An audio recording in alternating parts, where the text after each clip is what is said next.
नमस्कार मित्रांनो, स्वागत आहे तुमचं आताच्या ब्रेकिंग न्यूजमध्ये।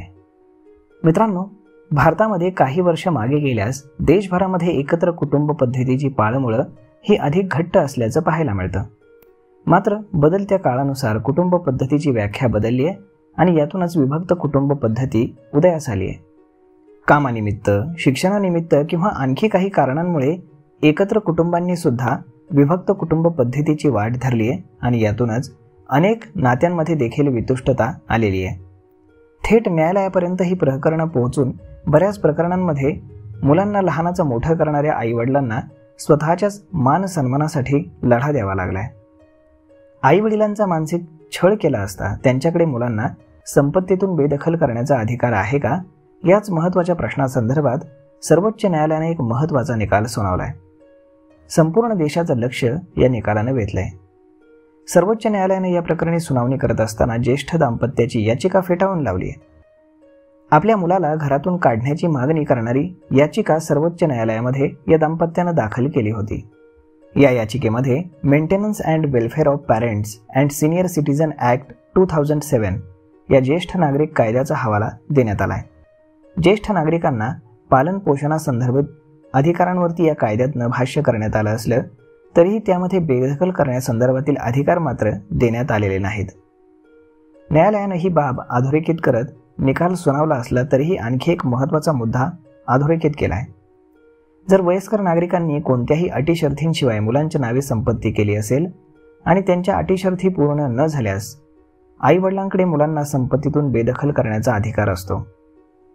भारतीय दंड संविधानाच्या कलम 23 अन्वये जर एखादा वयस्कर दाम्पत्यानं आपली संपत्ती त्यांचा सांभाळ करण्याच्या अटी अंतर्गत मुलांना दिल्यास आणि मुलं त्यांचा सांभाळ न करत असल्यास अशा परिस्थितीमध्ये हे संपत्तीचं हस्तांतरण अमान्य ठरवता येऊ शकतं।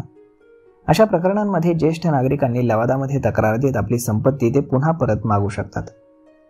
सर्वोच्च न्यायालयानं 2020 मध्ये सुनावलेल्या एका निर्णयानुसार जर ज्येष्ठ नागरिकांचा सांभाळ होत नसून त्यांचा छळ जर केला जात असेल तर सिनियर सिटीजन ॲक्ट अंतर्गत स्थापित लवादा मुलांना किंवा नातेवाईकांना त्यांच्या घरातून बाहेर काढण्याचा आदेश हे जारी करू शकतं। सध्याच्या प्रकरणात मात्र मुलाला संपत्तीतनं बेदखल करण्याची मागणी करणारी याचिका न्यायालयानंच फेटाळली। या दाम्पत्यानं आपला मुलगा आपला मानसिक आणि शारीरिक छळ करत असल्याची बाब या याचिकेत मांडली होती।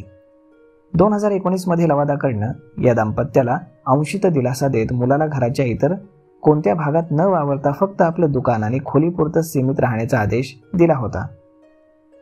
न्यायालयाच्या निकालानुसार मुलाच्या गैरवर्तनाचं कोणतंही नवीन प्रकरण समोर येत नाही तोपर्यंत संपत्तीतून बेदखल करण्याचे आदेश पारित करण्याची आवश्यकता नाही असं सांगण्यात आलंय। जाणकारांच्या मते न्यायालयाच्या या निकालानंतर कोणत्याही स्थितीत बेदखलीचा आदेश हा लागू होत नाही हे स्पष्ट दिसतंय। सर्व बाजूंनी आरोपांची पडताळणी आणि चाचपणी करतच त्यानंतरच निकाल देण्याच्या सूचना न्यायालयानं लवादाला दिलेल्या आहेत। तर मग मित्रांनो, अशा पद्धतीनं वयस्कर आई वडील मुलांना जर संपत्तीतनं बेदखल करू शकतात की नाही हे आता तुमच्या समोर स्पष्ट झालेलं असेल। तर मग मित्रांनो, हा व्हिडिओ, ही माहिती तुम्हाला कशी वाटली हे तुम्ही आम्हाला कमेंट करून नक्कीच सांगा आणि जर आवडली असेल तर आपल्या जवळच्या मित्रमंडळींसोबत देखील हा व्हिडिओ तुम्ही शेअर करायला विसरू नका। धन्यवाद।